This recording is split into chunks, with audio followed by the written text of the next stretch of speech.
Shri Radhe everyone. तो मैं आ गई हूँ आप सबकी फेवरेट स्टोरी अनुपमा का नेक्स्ट एपिसोड लेके। आज हम देखने वाले हैं कि जो आध्या होती है वो पुलिस के डर की वजह से वो घर से भाग जाती है और इस बात से अनुपमा बहुत ही परेशान हो जाती है। उसे ऐसा लगता है कि आध्या गलत नहीं है तो क्यों वो भाग गई, और इसकी वजह से जो डॉली और बाकी के घर वाले होते हैं, पाखी और तोशु, वो लोग भी उसके ऊपर इल्ज़ाम लगाने लगते हैं कि आध्या ने अगर गलत नहीं किया है तो वो क्यों जाएगी।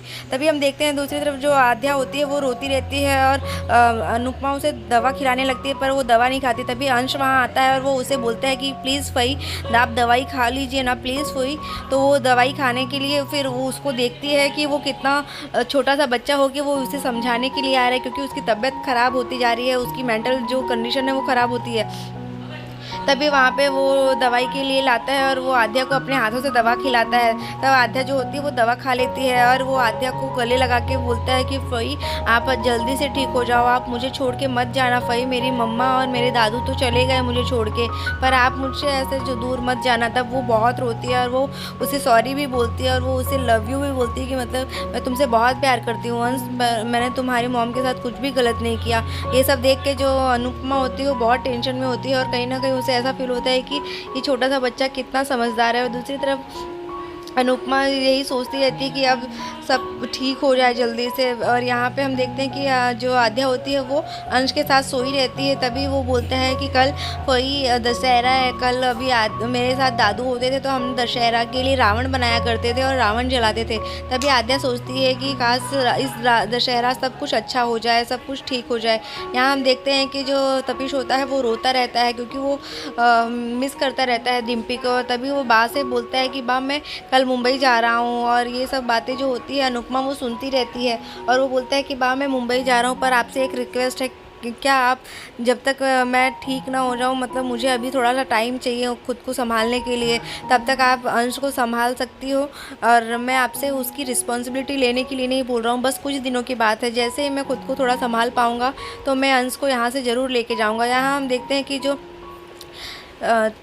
तब तोशु और पाखी और डोली होते हैं वो लोग आध्या को सज़ा दिलाने के लिए पुलिस कंप्लेंट करने के लिए सोचते हैं। और यहाँ हम देखते हैं कि जो तपिश होता है वो अंश की फ़ोटो देख के थोड़ा नर्वस होता है। तभी वहाँ पे हम देखते हैं कि आध्या आती है और आध्या उससे बोलती है कि भैया मैंने कुछ भी नहीं किया डिम्पी भाभी के साथ, मैं तो उनके लिए एक सॉरी लेटर बना रही थी कि अगर वो आएंगी ठीक होके तो मैं उनको ज़रूर दूंगी, पर वो तो नहीं आई और फिर वो उन्हें मिस करती हुए रोते लगती है। और तभी हम देखते हैं कि जो तपिश होता है वो उसे समझाता है कि मैं समझता हूँ कि तुम कभी भी गलत नहीं कर सकती, क्योंकि तुम्हारी परवरिश जो है तुम्हारी मम्मा पापा ने किया है और वो कभी भी गलत संस्कार नहीं दे सकते। तो मुझे पूरा विश्वास है तुम कभी भी ये ऐसा करने की सोचने की बात भी दूर है, तुम सोच भी नहीं सकती किसी का बुरा करने के लिए।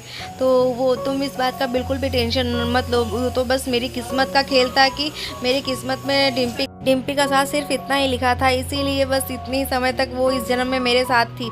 इतना बोल के फिर वो वहाँ से आध्या को समझाने की कोशिश करता है और वो उससे प्रॉमिस लेता है कि जब तक मैं जा रहा हूँ मुंबई कल तो तुम अंश का ध्यान प्लीज़ रख लेना थोड़ी दिनों तक, और क्योंकि वो सिर्फ तुम्हारी ही बात सुनेगा अब, तो इसीलिए तुम उसका ध्यान रखना। और वो फिर वहाँ से चला जाता है। और यहाँ पे हम देखते हैं कि जो तोशु होता है वो अनुपमा को डिस्ट्रॉय करने के लिए प्लानिंग करता रहता है और ये सोच के बहुत खुश होता है। और दूसरे दिन सुबह जब दशहरा होती है तो जो अनुपमा होती है वो दिया जलाने ही जाती है। तभी वो बोलती है कि भगवान से कि सब कुछ अच्छा करने के लिए एक दिया तो जला ही सकती हूँ मैं। और तभी वहाँ पे वो देखती है कि पुलिस वाले आ जाते हैं और पुलिस को देख के वो थोड़ी घबरा सी जाती है कि यहाँ पे पुलिस कैसे आ गई।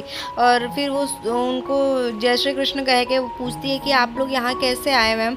और तभी वो बोलते हैं कि हमारे पास आध्या कापड़िया के खिलाफ कंप्लेंट है। तो ये सुन के सारे लोग शॉक्ड रह जाते हैं कि ये कंप्लेंट किसने की होगी और क्यों की होगी। तो फिर जो अनुपमा होती है वो समझ नहीं पाती है और थोड़ी देर के लिए तो वो शॉक्ड रह जाती है कि ऐसा किसने किया और क्यों किया। तो वो पूछने लगती है कि किसने किया है कंप्लेंट मैडम, क्या और क्यों किया है, आप मुझे बता सकती हैं क्या। तो जो पुलिस वाली होती है वो बोलती है कि यहाँ से हमें कंप्लेंट आया है मर्डर केस का। तभी वो डॉली बोलती है कि मैंने कंप्लेंट किया हुआ है। तो वो पूछती है कि तुम क्यों की, मतलब तुम्हें समझ में आता है वो छोटी सी बच्ची, वो सिर्फ एक हादसा था तो क्यों ऐसा किया तुमने। तो वो बोलती है कि तुम एक को बचाने की कोशिश मत करो। तब अनुपमा को थोड़ा गुस्सा आता है और वो चिल्ला के बोलती है कि ऐसा वो कर ही नहीं सकती, वो मेरी बेटी है, वो ऐसा कभी करने की सोच भी नहीं सकती किसी के साथ बुरा। तो जो पुलिस इंस्पेक्टर होती है वो उसको समझाने की कोशिश करती है कि ऐसा कुछ नहीं है, पर जो पुलिस वाली होती है वो थोड़ी सेंसिटिव होती है, वो समझने की कोशिश तो करती है तब, पर तभी वहाँ पे बाकी के जो टीटू और होते हैं, पाखी होते हैं, वो लोग उसके अगेंस्ट बोलते हैं। तो वो बोलती है कि प्लीज़ तुम लोग को ज़रूरत नहीं है कुछ बोलने की। और फिर जो अनुपमा होती है वो बोलती है कि अभी मेरी बेटी दवाई खा के सो रही है, उसकी मेंटल कंडीशन थोड़ी ठीक नहीं है, उसने इतना कुछ देखा है सब कुछ, तो वो अभी आराम कर रही है। तो वो बाकी के लोग उसे पॉक करते हैं कि अगर वो क्रिमिनल निकली तो क्या करोगी तुम।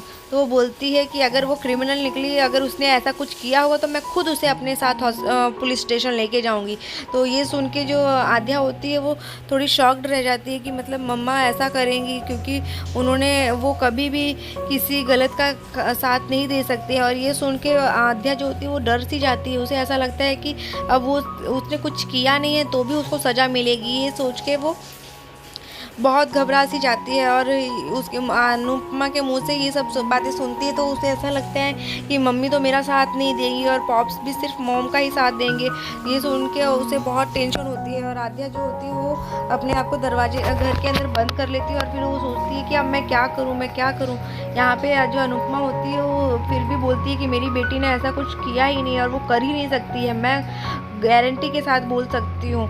तभी जो पुलिस इंस्पेक्टर होती है वो बोलती है कि मैडम देखिए, अगर कोई और होता अभी तो हम समझते हैं कि आपकी बेटी अभी अंडर एज है, इसकी वजह से हम कुछ नहीं कर सकते, पर अगर दूसरा कोई होता अभी तो उसको अरेस्ट कर चुके होते हम। तभी यहाँ पे जो आध्या होती है वो परेशान हो जाती है और सोचती है कि मैं क्या करूँ, अब कोई कुछ नहीं साथ देगा, अपने पॉप्स को भी मिस करती रहती है। तभी वो बहुत ही उसको इस बात से टेंशन होती है कि अब वो क्या कर सकती है और वो कुछ तो मतलब गलत करने की सोचती रहती है कि अब ऐसा तो क्या करूं जिसकी वजह से मैं बच जाऊं, क्योंकि उसे ऐसा लगता है कि मैं गलत ना हो के भी लोग मुझे गलत ही बनाएंगे, सब लोग और सब लोग की बातों में पुलिस आ जाएगी और मेरी मम्मी भी सिर्फ उन लोग का ही साथ देगी।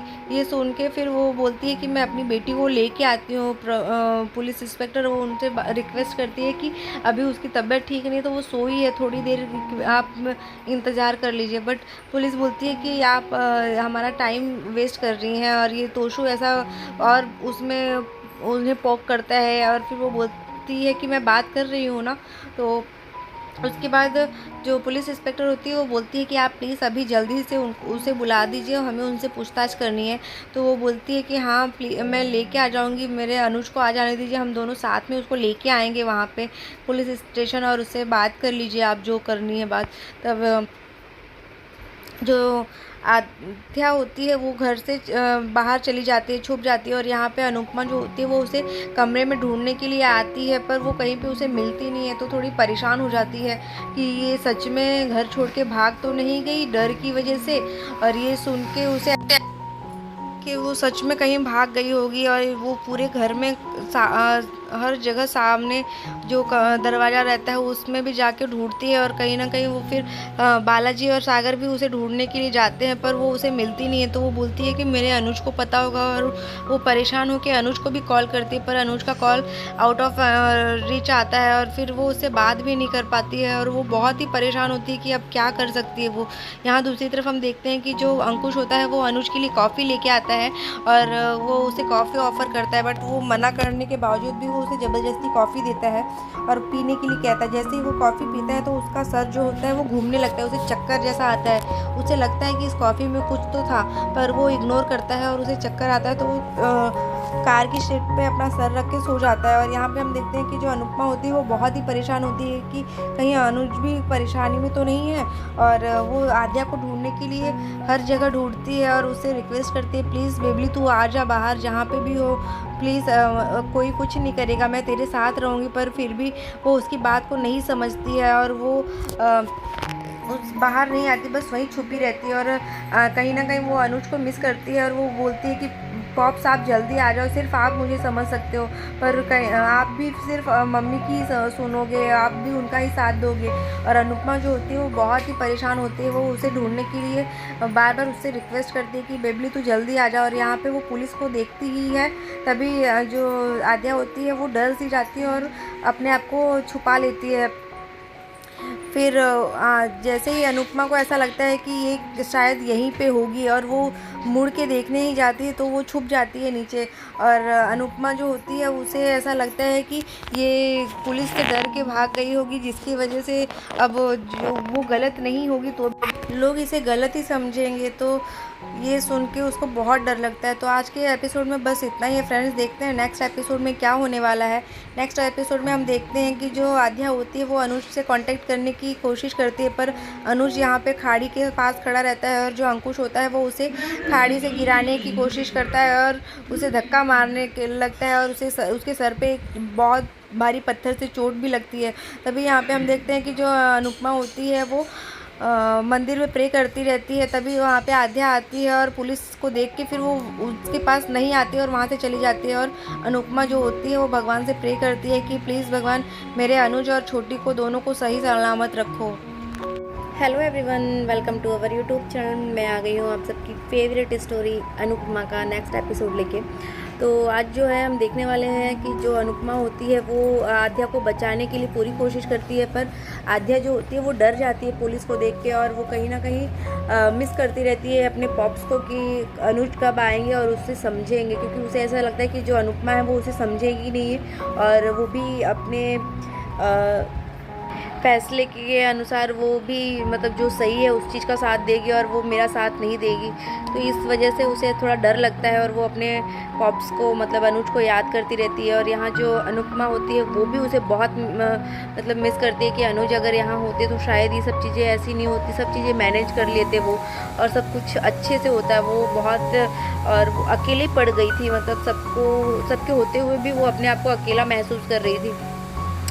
तो इसलिए और यहाँ दूसरी तरफ हम देखते हैं कि जो अंकुश होता है वो उसे बेहोशी की दवा डाल के उसे कॉफ़ी पिला देता है, जिसकी वजह से उसे चक्कर आने लगता है और उसे खाड़ी के पास लेके जाता है और उसे वहाँ से गिराने की कोशिश करता है। और यहाँ अनुपमा जो होती है वो भगवान से प्रे करती है कि प्लीज़ अगर मेरी छोटी और मेरे अनुज दोनों ठीक हैं तो प्लीज़ आप मुझे संकेत दीजिए कोई, और अगर आप नहीं ऐसा करेंगे तो मैं आज आपके मंदिर से हटने वाली नहीं हूँ और ना ही पानी की और खाने की एक भी बूंद खाने वाली हूँ। मतलब उसे एक तरीके से वो पूरी तरीके से अन्य जल का त्याग करके वहाँ पे बैठ जाती है मंदिर में। और जो अनुज है उसकी भी हालत यहाँ ख़राब है और अनुपमा दोनों के लिए परेशान होती है। आध्या जो होती है वो घर से भाग जाती है तो उस वजह से और परेशान होती है कि अगर वो ऐसे भागी है तो लोगों को ऐसा लगेगा कि उसने सच में गलती की, उसने सच में डिम्पी को आग में ढकेल दिया है, जिसकी वजह से वो गलत साबित हो गई है और वो इसलिए भाग रही है। पर जो आध्या होती है वो डर के भागती है कि कहीं जो उसकी मम्मा है वो उसे पुलिस के हवाले ना कर दे, क्योंकि जो पाखी और तोसू होते हैं वो ऐसे ही उसे ब्लेम करते ही रहते हैं और डॉली भी उसके ऊपर इल्ज़ाम लगाती है। तो उसे ऐसा लगता है कि कहीं उसकी मम्मा भी उसके उन लोग की बातों में ना आ जाए और उसे पुलिस के हवाले कर देंगी। तो आज के एपिसोड में बस इतना ही है फ्रेंड्स, देखने के लिए बने रहिए नेक्स्ट एपिसोड हमारे साथ। तब तक के लिए bye bye, take care, Radhe Radhe, अपना बहुत ध्यान रखिए।